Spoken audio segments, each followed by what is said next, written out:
In the last session, we painted our flower, okay, and we talked about blended edges going from one color to another color and mixing it together on your paper, so you're blending an edge and having what we call a soft edge or a lost edge, as well as having hard edges, like right here between the flower head and the flower petals.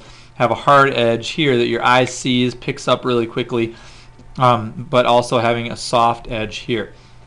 We also talked about blending multiple colors together, whereas here I took brown, red, yellow, and orange and kind of blended them all together, one on top of the other, so that it's a more interesting color combination. Rather than just taking red and painting it in the shape, you've got multiple colors that you're blending on top of each other. For the background, here, a little bit there and up there, we're going to use a complementary color mix. So if you look at the color wheel now, complementary colors are anything that's across the color wheel from each other.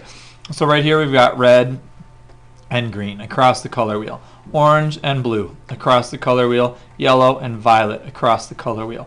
What we're going to do today is I'm going to use orange and a bluish green kind of right here to make a cool complementary background. So I'm going to take some orange, I'm going to take some blue.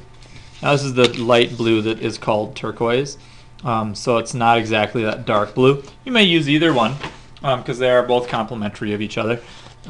They just will end up looking a little bit different. I don't care what complementary color choice you make, as long as one of the colors is already in your composition. Like I already have orange in my composition, right? So I have that turquoise blue that is not there yet. And we want that turquoise blue to be in there, so we've got something different in the background. It's going to set your flower apart from the background. Or, yeah, set your flower apart from the background. So what I'm going to do is I'm going to start by mixing it on my palette. I'm going to take the blue and the orange and mix them together. Okay, and I want mine to be more to the blue side than to the orange side. I want it to be a greenish color, which I'm kind of getting. But I don't want it to be super dark. So I'm going to create a tint, which, as you know, that means we're going to put some white down and we're going to mix it with the white. It's going to give us, give me, for my composition, a greenish, a light green color. Okay, and what we want is I want it to be to the blue side, but since it's got some orange in it, it's going to be a little bit green. Okay, I want it to be bright so it doesn't completely, destroy the color that I put into the other one.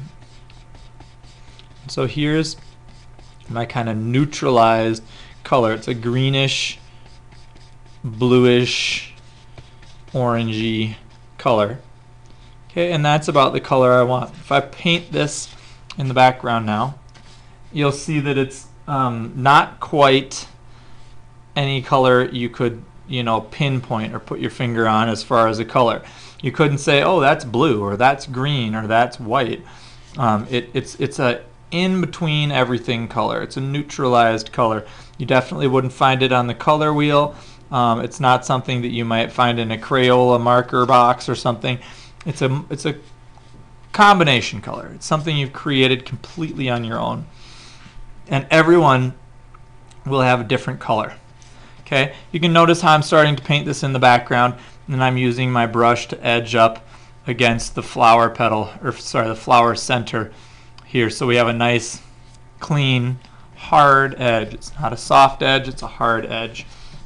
And I'm doing this to kind of get, that edge defined, whereas before I kind of had just been painting in. I'm now filling that edge up so the edge is nice and hard. Now notice I've got some brush texture here that I'm working with. In a minute I'm going to go back over and add over the top of that and blend some shapes over the top. I'm going to continue with my background down here, and you'll see that by putting it next to a different color, up here it's next to red and it has a certain quality. Down here where we're next to orange, it'll have a different kind of color quality. Okay, I'm still only using my 1/2 inch easel brush, and I'm pretty well able to get into this little nook right there. If you aren't, you can use a smaller brush, whatever you feel comfortable with. You can use the 1/4 inch easel brush, or if you need to, you can use a smaller watercolor brush. But what you need to do is fill those spaces in so that they're painted in well and painted in fully, and there's no white paper left over. Okay.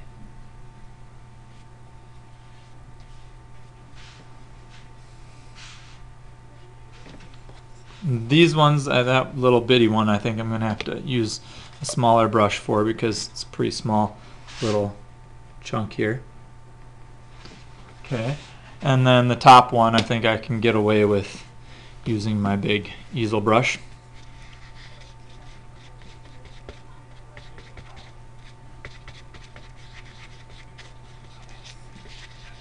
Notice I'm needing to mix a little more.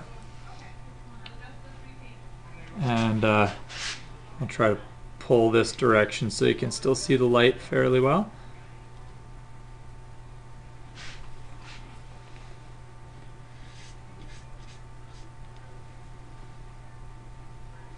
Okay, so there's kind of my first layer. Now we've got the background finished.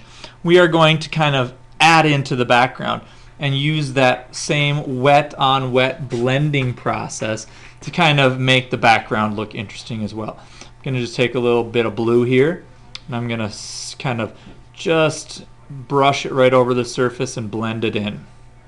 This is going to give a little bit more depth to this area. Right up here I'm going to do the same thing, a little more depth, a little orange. And this blending is going to give us an interesting quality to our painting.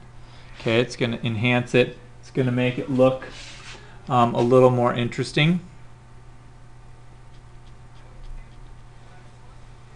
Okay, and sorry, I'm kind of off the page here, trying to get this painted in without being in front of the camera.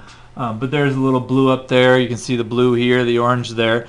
And now, I'll get a little bit in here too.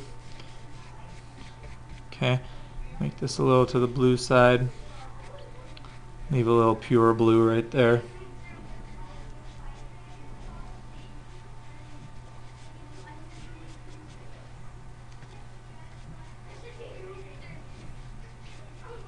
Okay, so we've got that same neutral color, but now it's a little bit different. So you've got your neutral color in the background, you've got hard edges, you've got soft edges, you've got blending. I'm going to take my brush and just kind of squish it off here for a second. And I'm going to go right here, and I'm just going to come right next to this edge, and I'm going to make it a softer edge. Okay, notice here it's a very hard edge. Here it's a hard edge. I'm going to make these inside ones a little bit on the soft side. That means I'm taking that still wet orange paint and kind of blending the edges in ever so slightly so that there's a soft edge there. It's not hard, it's a soft edge.